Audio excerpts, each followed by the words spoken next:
Okay, Chair. Okay, thank you very much.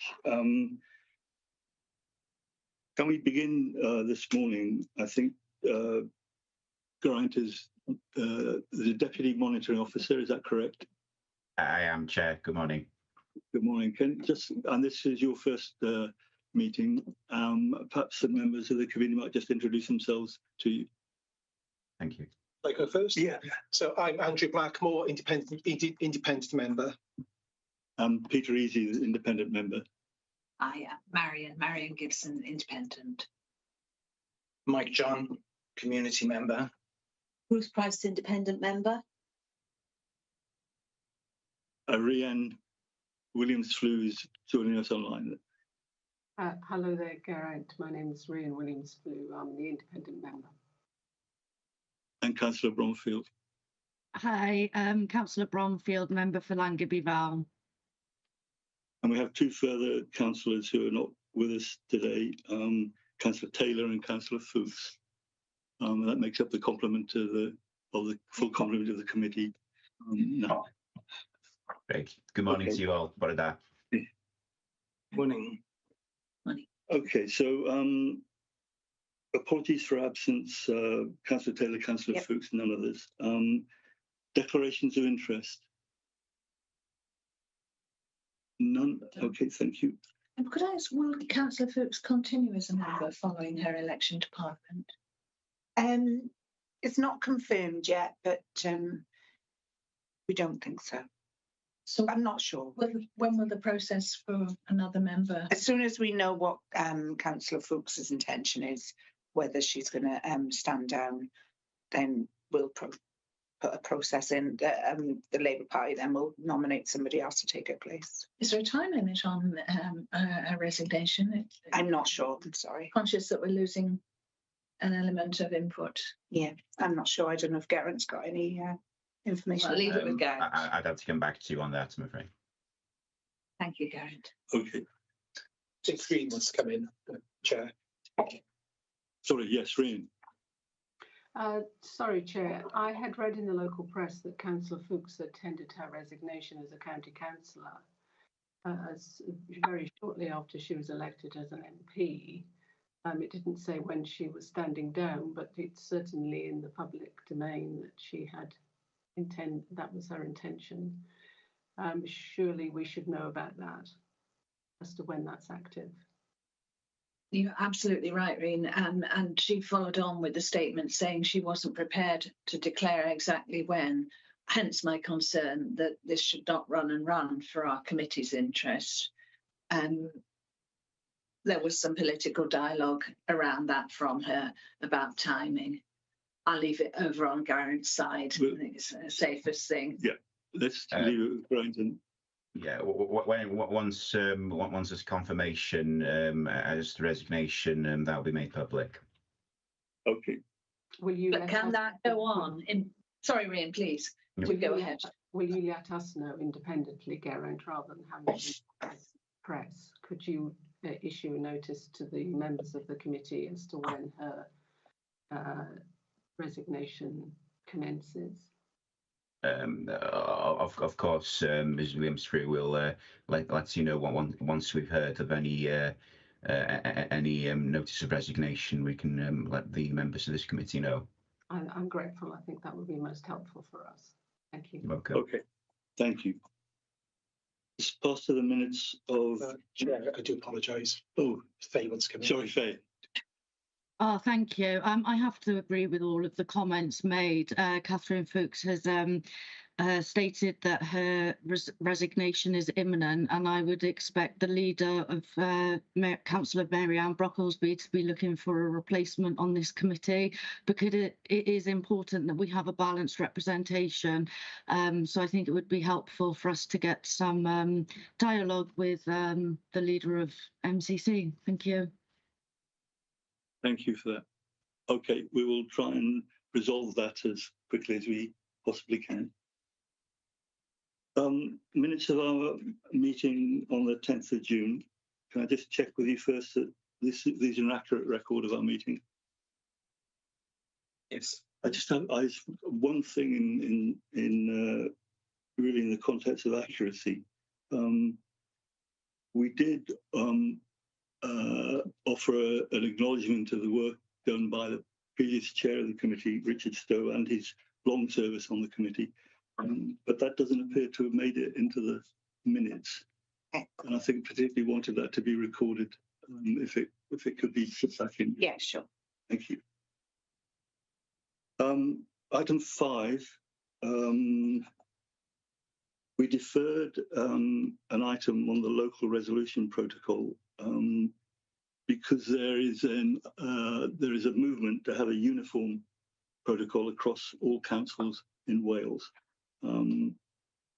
I've spoken to the monitoring officer and he's saying that the Ombudsman has now commissioned independent legal advice on creating such a uniform protocol. And as yet, he's had no further update as to where that is. But he anticipates that there will be an update for our meeting in December. So that's as far as we've gone on that so far. Item 9, the referral from the PSOW. The hearing did take place on the 28th of August, and I thank the 3 members of the committee who formed the panel for the hearing. We are now in the period allowed for an appeal against the decision made by that panel. That period ends on the 25th of September, and the decision notice can then be published. When I say published, of course, there will be restrictions on it. We would receive it formally as a committee and discuss it formally as a committee at our meeting in December. It seems a long way from the hearing itself, but it's just a function of the appeal period and a function of the spacing and timing of our committee meetings. But we can't discuss it in committee until the period of appeal is expired. Is that clear?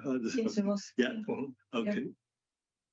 Thank you. The report, we've read about that in the draft annual report, which we have a copy of because it's appearing in the agenda.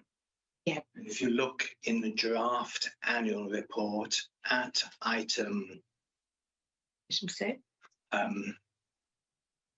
he writes about it in there. What point is that? I'm sorry, I've lost it again. I'll find it. I'm at a disadvantage because I had to join via my iPad. All my documents were downloaded too, so I'm now having to travel around a different screen. I think it's paragraph 5.1 and 5.2 you're referring to. Yes, there you go.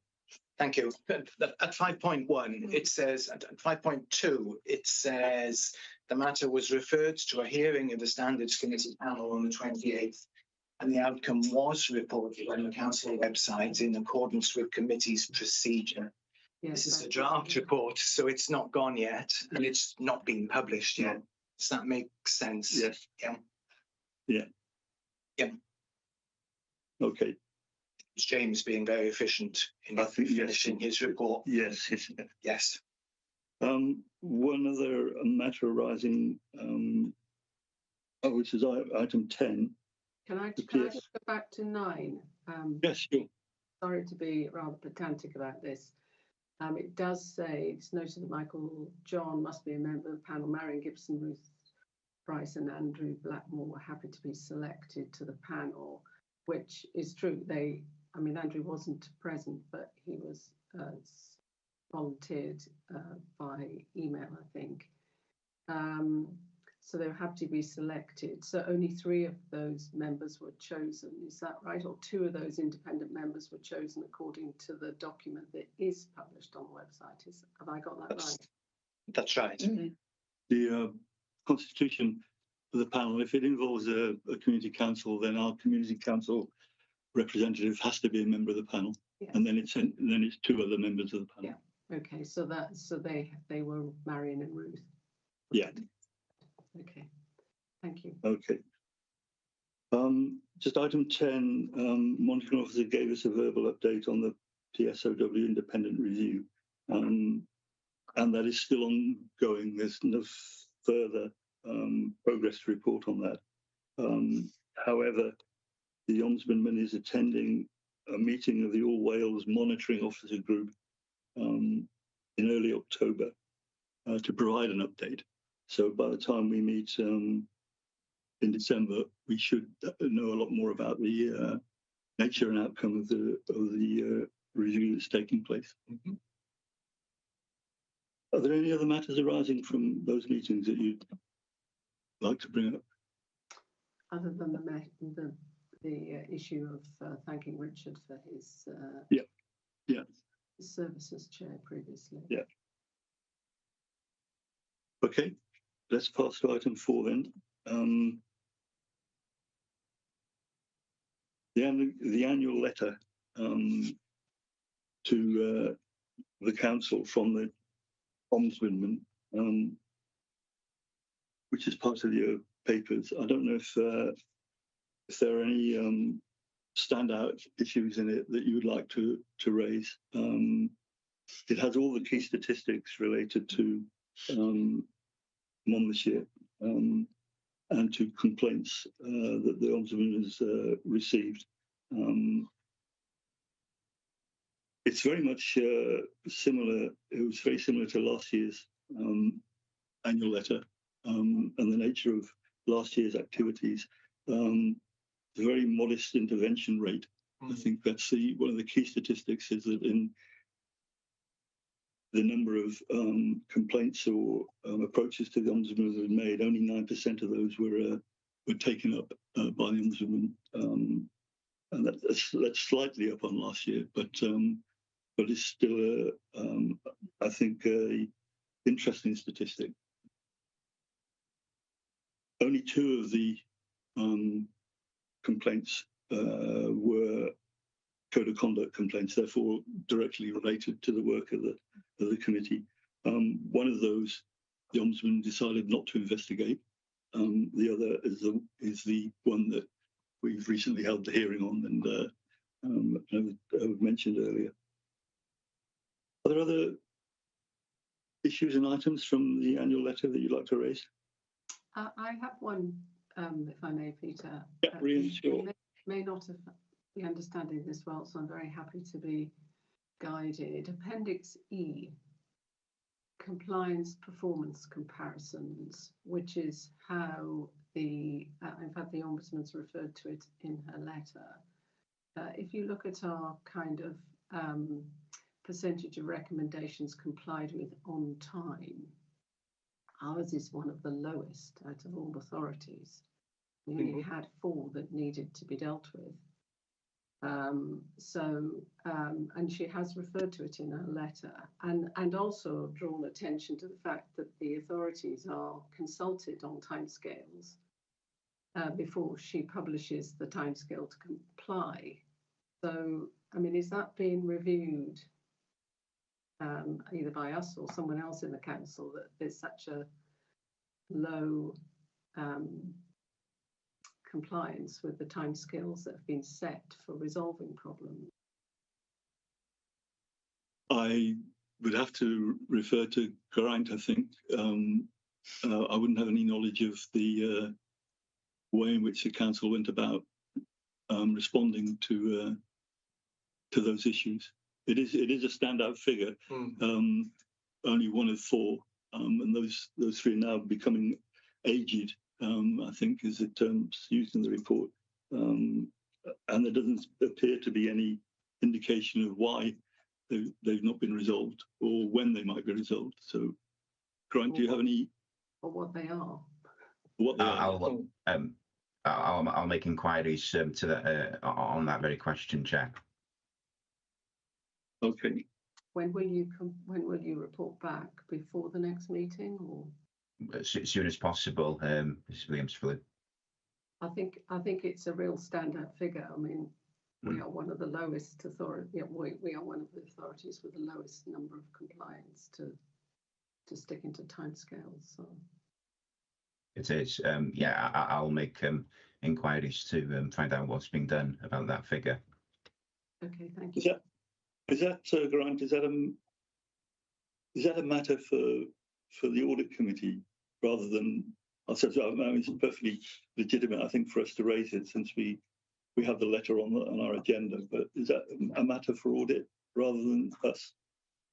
I believe it's a question that you can ask, but I can liaise further with James on that. But I'll make inquiries anyway as to why the figure is as it is and what's being done to resolve it moving forward.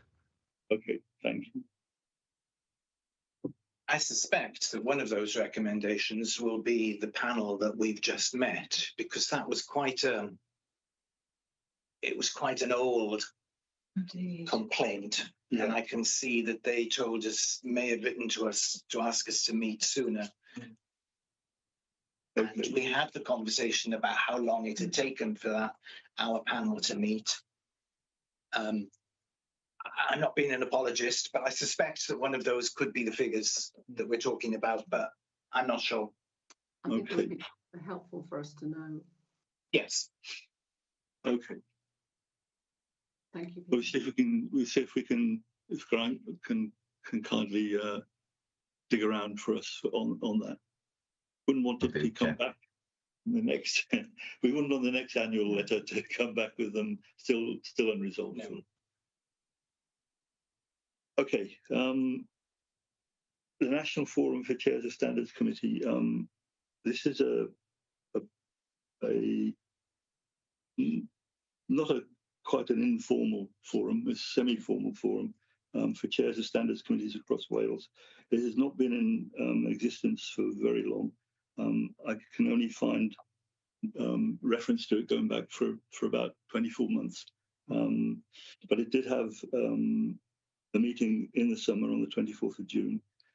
I was hoping that by the time our papers went out, the notes of that meeting, the formal notes produced at that meeting, would be available to be circulated to you or to be included on the agenda. But in fact, they arrived yesterday, so it's we haven't been able to do that.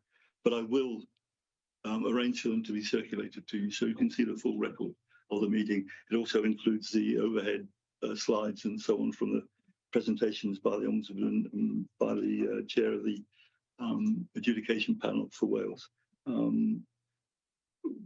What was discussed at the meeting, I've tried to capture in this very short paper. I'd be happy to expand on it if there are any questions related to the items that came up. I think it's helpful at 3.2 to hear Judge Sharp's position on how committee decisions should be drafted and evidenced. I think that's when she does refer to the guidance, the APW guidance, but it was helpful to be reminded. Yeah, it was a very interesting point that she was making, and in fact, it was almost the major point of her presentation. Was that when a panel's hearing report came to them on appeal, it was sometimes difficult for them to understand why the panel had reached the decision that it had. It may have had a perfectly good journey towards that decision, but it simply hadn't been recorded, perhaps. So she was asking the panels in writing up the hearing report should be absolutely, almost pedantically sure of how they came to the decision that they came to, and what made them come to that decision, and what pieces of evidence they placed most weight upon, which makes their job, of course, much easier if there's a clear record of the process leading up to the hearing's decision. I think that's a timely reminder for all of us. Yeah. The other thing that stood out for me. I do recall some months ago, some of us attempted to apply to observe some of the APW hearings, and kept on getting told they were on paper. And she's given that explanation that the paper processes, standards committee reviews, appeals are paper-only processes. Yeah. And that's important for us to be aware of as well, because we weren't aware when we were asking. She should, hopefully they've changed the website to actually make that clear too. It wasn't obvious on their website. Yeah. Okay. You weren't at our hearing. I think I was quite conscious during the panel how careful James was in leading us. He kept asking us, is that your decision? Have you considered this? He was giving us the sort of advice that you've just read out loud from this report. There were times when I was sitting there thinking, we've decided that, but I can see that he was dragging the reasons for us making the sort of decisions that we did made. I think James led us quite carefully. Okay. I don't know what. No, I agree. The if we are not happy, that we satisfy the judge's requirements and recommendations, really, we could consider, if and when there's another hearing, spending the time together as a panel with James, actually articulating exactly what was in our own individual and corporate heads when we made those decisions. And it's very, I understand, it's very easy for us, having been there, and for James too, to assume that it must have been absolutely crystal clear what the decision-making process was and what the cogent points in that process and discussions were. But perhaps it isn't always quite as detailed in the explanation as it is in the room and in the event itself. So an alternative might be that as a panel, we sit and we compose our rationale, and then James, with his expert knowledge, can edit and compose that as necessary, but that we perhaps make it. It would need to be longer, but it might be more helpful and necessary too. Yeah, I don't think, as far as I could see, she had no problem with length. She was rather to be comprehensive. Yes, absolutely comprehensive, than to worry about. I suspect that she's talking about having appeals go back to APW after decisions had been made, and when they're looking at the reports, thinking, I'm hopeful that our report would stand up against an appeal. But we don't know. And I think the other, it is only my first in this context and function, but perhaps as well the detail and volume of the content of the Ombudsman's investigation and subsequent reports and paperwork, in our minds, rightly or wrongly, almost felt like we didn't need to rehearse all that again. No. And there was no evidence offered in the hearing by the subject. There was no challenge to that, and therefore I can see why, although she won't be talking about this particular hearing because she won't know about this one yet, but that's why perhaps that might sometimes happen. The Ombudsman's report and investigation was absolutely forensic. And to have rehearsed all that again. I think it would be interesting if we come back and read our report against her observations next time around. And maybe we could do an internal compare and contrast and see what happens. What would it look like? What would it have looked like? Whether there's an appeal or not. And let's hope there isn't an appeal, but we'll see. Ryan, did you want to come in? No, I mean, I think there's valid points there, but certainly, kind of all of us to be mindful that there is guidance out there from the APW, and that she's clearly, I mean, I appreciate she's the outgoing president, but I'm sure the incoming president will be pressing that point too. Yeah. Okay. Yeah. Sorry, yes. Sorry, can I just ask a question on One Voice Wales? I know previously we used to have updates from Matt Phillips, who was the previous monitoring officer, about how town and community councils were accessing One Voice Wales and the training. Do we still get those updates about how our community councils and town councils access that training? Do we still get that information or not? I'm not aware of any. Certainly in the past 6 to 12 months, I don't think we've seen any as a committee, and I haven't seen any otherwise. Because there will be turnover, won't there? Quite a lot in community councils and town councils, and learning by Nellie's elbow, I think is the expression, is helpful, but it isn't always right. So accessing, One Voice Wales training on standards of behaviour and code of conduct would be very relevant for that. I mean, delightfully, our town and community councils haven't had any complaints, but that doesn't mean they won't. And it's probably quite important that we know if they're receiving that training regularly. We used to, I don't think I'm suffering from false memory here, Peter, and Mary. No. Faye as well, I'm sure, I can remember that Matt used to make sure we knew of those, what the uptick was. Perhaps we can ask Geraint to ask James. That's what I was going to propose. Yeah. Okay. I was going to propose the very same, Chair. I'll inquire with him as to whether we still get updates from One Voice Wales on training updates with standards. Yeah, or from when James meets with the town and community council clerks. I mean, I think he holds a regular meeting with them, or certainly has contact with them. I think that's how Matt used to get the information. I'm struggling to recall how Matt got the information, whether it was directly from the councils or whether it was from One Voice Wales.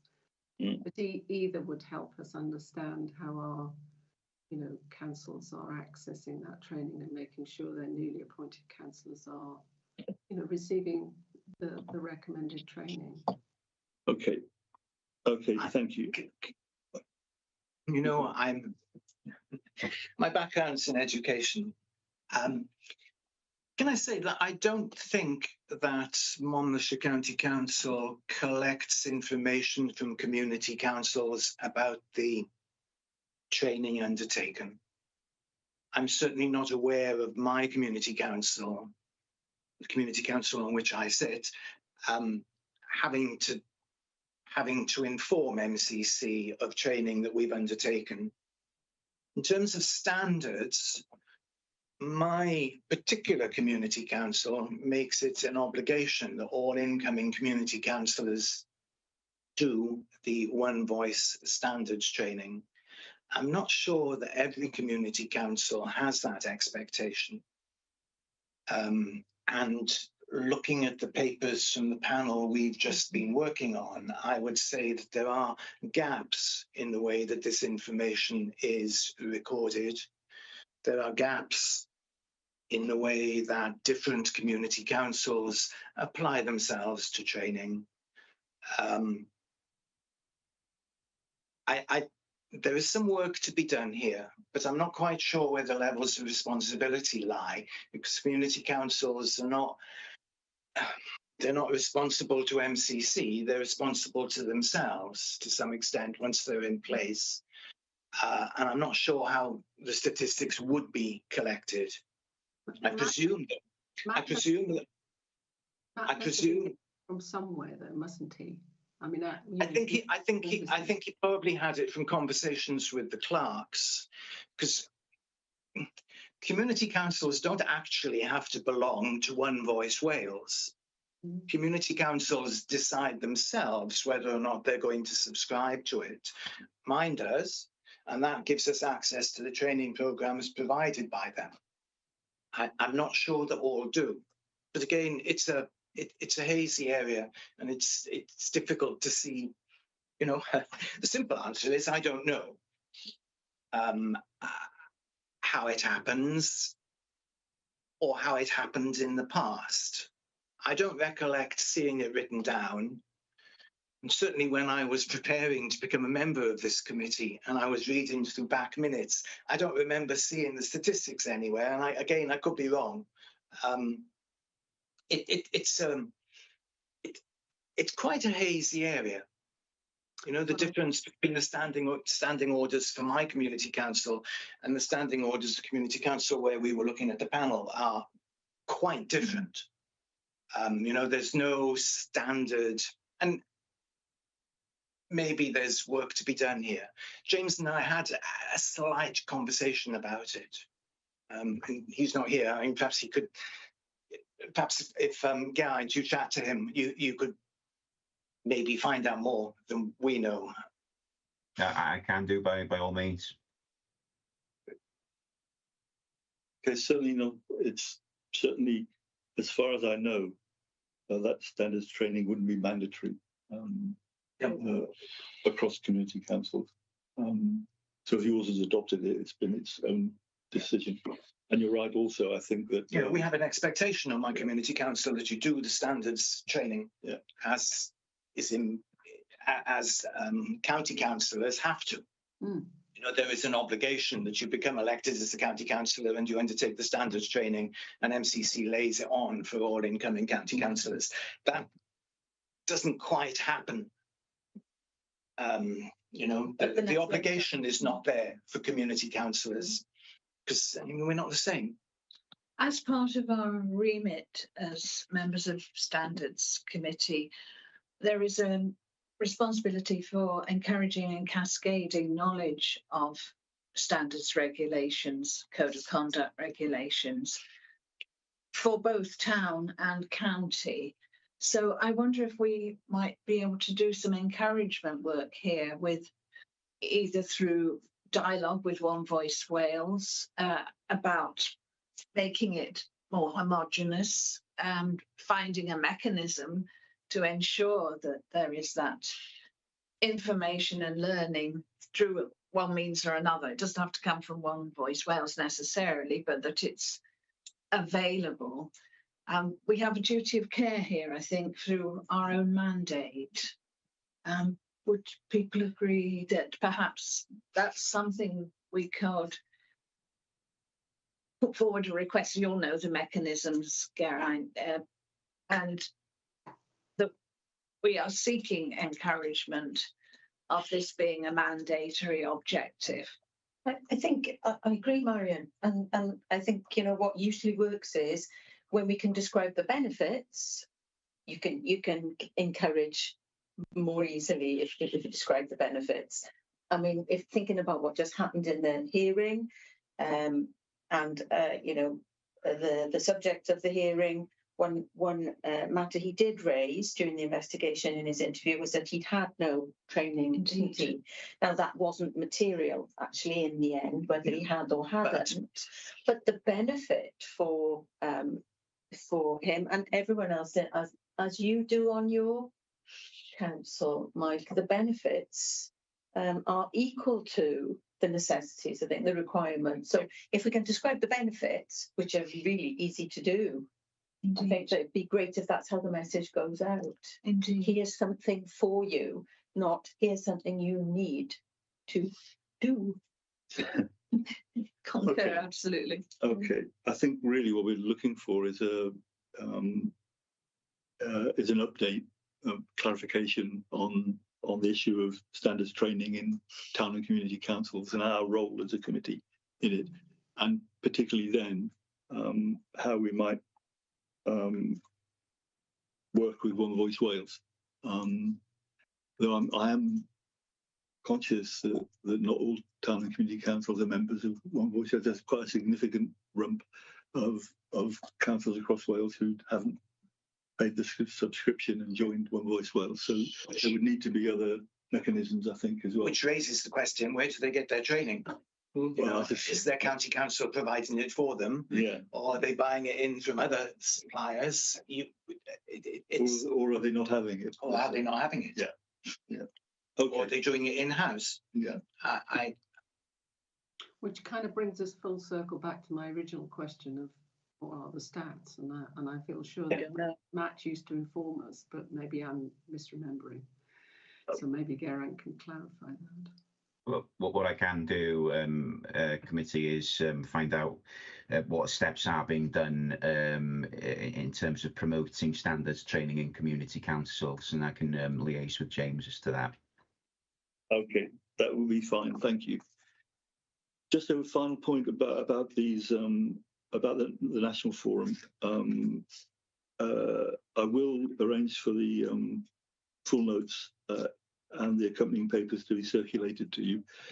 You'll notice from the report that I made that there was a discussion at this forum about whether or not those notes should be public or private. I think there's enough discussion at the forum for them to wish that the notes should be off the record and not on the record. And they're very happy for the notes to be shared with standards committees, but they would be unhappy to find them put into the public domain. So for future meetings of this forum, we'd have a choice really. Either I would just circulate the notes to you privately, or we would have them at the committee, but it would have to be in a closed section of the agenda. I think if there's enough of interest for us to discuss, then we would be better discussing them as a committee. Otherwise, we might be wasting some of the things that actually arise in the forum, which is quite. I have to say, was I think it might be the first time I'd attended a meeting online where there wasn't enough space on the screen for all the people to fit at once. So it was well attended by chairs of monitoring, chairs of standards committees across Wales, and I think it'd probably go from strength to strength in the future. Okay.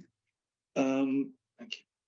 Now, the item 6, our standards committee annual report. You'll remember this possibly from last year, which was the first year, I think, that that we were required to make a report to the council,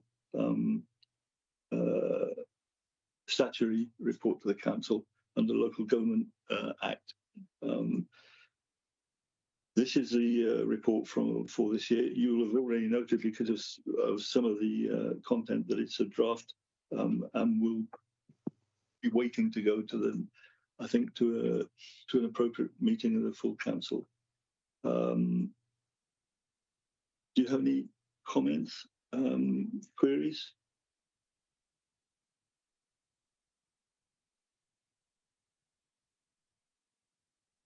No, it was fine. we're okay. Thank you. I think that brings us to the end of the agenda, and except to confirm that the date of the next meeting is 16th of December. Okay. Thank you for your attendance this morning. Chair, if I may, while we've been in the meeting this morning, I've had the opportunity to go through my inbox, and I can confirm that Councillor Fuchs has now formally resigned from Monmouthshire Council. Okay, thank you. So that's just for the record, so you can put that on. Was it item 2? I think it was. Do we know Okay. the date, Geraint? Sorry, Do we know the date? today. Today? Yeah. Oh, As right, of today, right. she's resigned. That's up to the moment then. It is. So that Okay.